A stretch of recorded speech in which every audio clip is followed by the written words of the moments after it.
Hi, my name's Al and today I'm going to show you how to ditch your double or triple chain set so you can run a single ring. You won't need many tools, just your basic hand tools, Allen keys and what have you is all you need. If you've got a bottom bracket mounted front mech or you're fitting a bottom bracket mounted chain device, then you will need bottom bracket tools. First of all, we need to remove the chain set. We've got a Shimano chain set here, so that's pretty simple. To undo the pinch bolts first. So these two bolts here,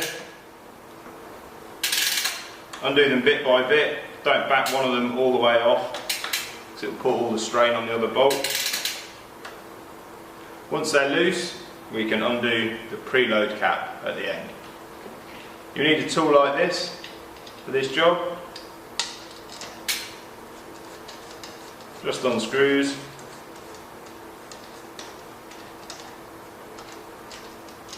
Like so. More modern Shimano cranks have a tab here. This needs to be lifted up with a small screwdriver and then you'll be able to pull the crank arm free.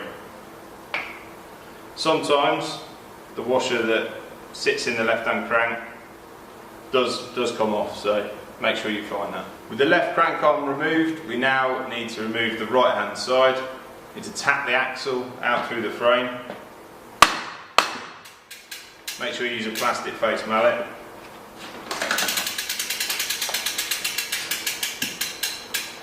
If it won't pull all the way out, you might need to give it a little tap. It should all come free. If you've got a front mech that mounts to your bottom bracket, or you fit in a bottom bracket mounted chain device, you'll need to remove the drive side BB cup. Here we've got an E-type mech. We slacken this mounting bolt here, first of all. That'll help the BB to come out more easily. So remember, we've got a left hand thread on the right hand cup, on the drive side cup, so we're turning this in a clockwise motion to undo it. Otherwise you'll be there all day.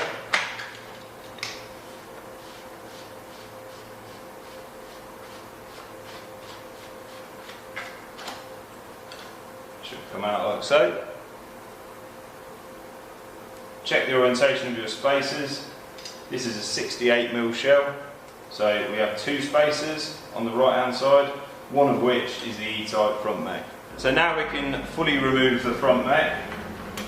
We undo the mounting bolt all the way, keep hold of that, maybe a spacer on the back as well, so keep hold of that, don't want to lose it. With the mech unmounted, you need to remove the cable.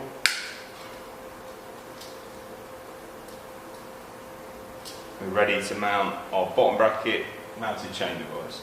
For the most part, we're removing parts from our bike, but there are a few parts that you will need in order to make this conversion.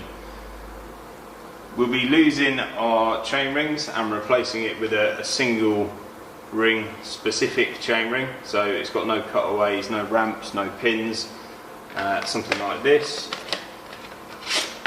It's a 33 tooth. That'll do the job nicely. We'll be requiring some shorter chainring bolts, so double chainring bolts won't work because they'll bottom out before they tighten the rings in place, so you'll need a packet of those. And in order to hold the chain in place, you'll be needing a chain guide of sorts. So it's a simple bottom bracket mounted chain device. Next we're going to fit our new chain rings, so we need to remove the old ones first. These might be really tight because they should have been Loctited in place to prevent them rattling loose. Most chain sets, the inner ring is mounted separately to the middle and the outer. In this case you've only got two rings to remove. So first of all, remove the inner ring.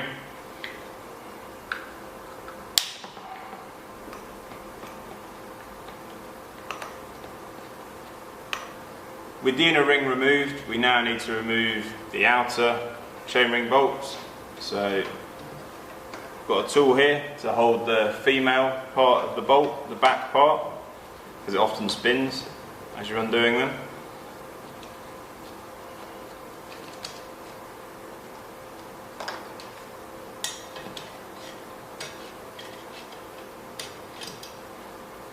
Just remove those one by one. So we've removed the rings and given the cranks a bit of a spruce up. So now it's time to fit our chainring bolts. It's normal to fit the chainring in the middle ring position. That's normally where you're going to get the best chain line. It's a good idea to use a bit of blue Loctite 243 on the bolts. This will help stop them rattling loose and also help prevent them from seizing in place.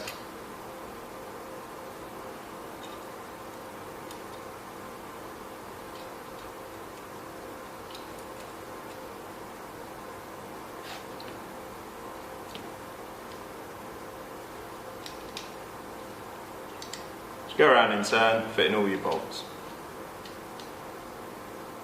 Even with the Loctite on there, you're going to want to do these up nice and tight because they can have a tendency to come loose, and it's because of that I recommend using steel bolts rather than aluminium. Then you can do them up nice and tight without fear of them breaking, and they also seem to be a little less prone to creaking. Clean the BB shell out with a bit of copper slip on the threads,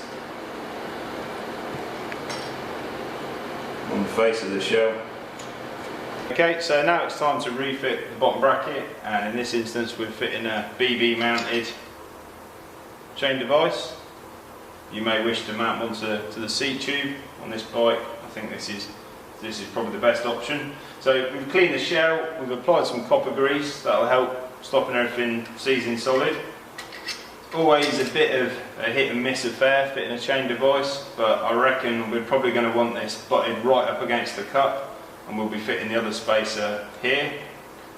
So remember, these are 2.5mm spacers.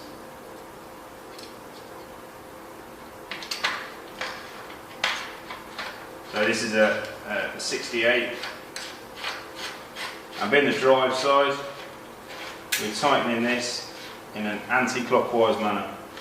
Now you should be able to screw it home by hand. If you can't, maybe something's cross-threaded. We're going to check it out before we get the tools on there and possibly trash your frame. Like I say, it's a bit trial and error with lining up your chain device, but once you reckon you've got it right, then you'll need to tighten up the bottom bracket cup nice and tight. It may be a case that you'll have to fit and refit the chain set a couple of times to get it absolutely spot on. Our next step is to fit the cranks. So we want a bit of anti-seize on the cranks, especially where the bearings are going to contact the axle.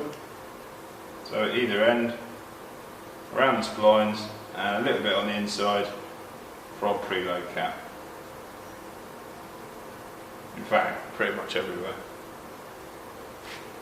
And we can refit it. Once it's in there, it will need a little tap with a rubber mallet to set it all the way home. Next we fit the left hand crank arm, so it just slides into place. It'll only fit one way. Screw the preload cap into the end of the axle. Get our preload cap tool, and my preferred technique is to tighten this tight as you can by hand, back it right off, and then just nip it up, finger and thumb, and that will leave the bearings nice and smooth. With the preload set, then we can tighten the crank. Pinch bolts need to be done up to 14 Newton meters. It is a good idea to use a torque wrench here. You're going to nip each bolt up in turn. Don't tighten one fully because it will put too much stress on it. And that's the cranks in place. Our left or front shifter is now redundant, so we can remove it. I've already undone the grip, so that will come off. Undo the brake lever.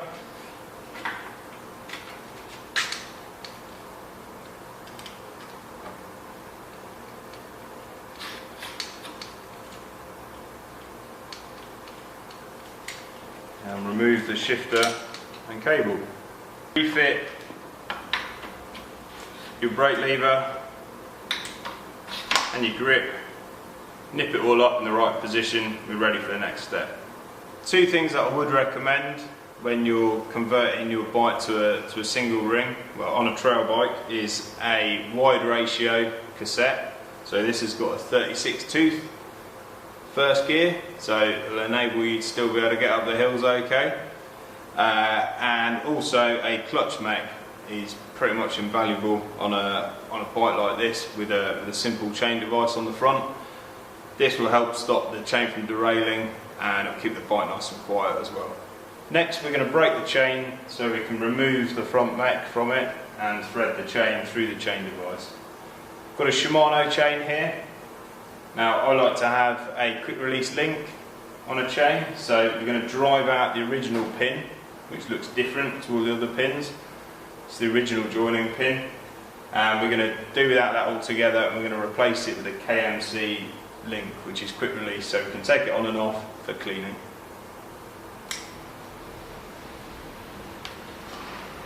So drive the pin all the way through.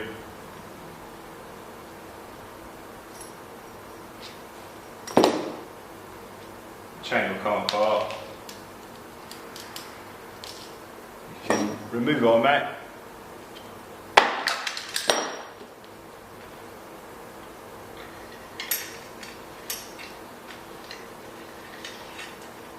And thread the chain through the chain device. Ready to be shortened and rejoined. When you shorten the chain, you want to make it as short as possible. On a full suspension bike, it's important to check that you're not going to rip the rear mech off at full travel, so let the air out, compress the bike and make sure that your rear mech is no further than fully stretched, otherwise you'll cause some damage. We've rejoined the chain here with a KMC link rather than the standard Shimano pin, and next all we need to do is set the height of the chain device. So finally we need to set the chain device to the right height. You might need to play about with it a bit. Like I said, there's a bit of trial and error, so you can always move it around on the bottom bracket if you've got an extra spacer there. You might even need to bend the bracket that the device sits upon, or possibly even use some washers to space it out correctly. As it goes, this one's fitted quite nicely first time round. I had it butted up against the BB cup and it clears in all the gears, so it's all working very nicely. Okay, so we've lost a few gears, but we've lost a fair bit of weight, and we've also gained some security as far as chain retention is concerned.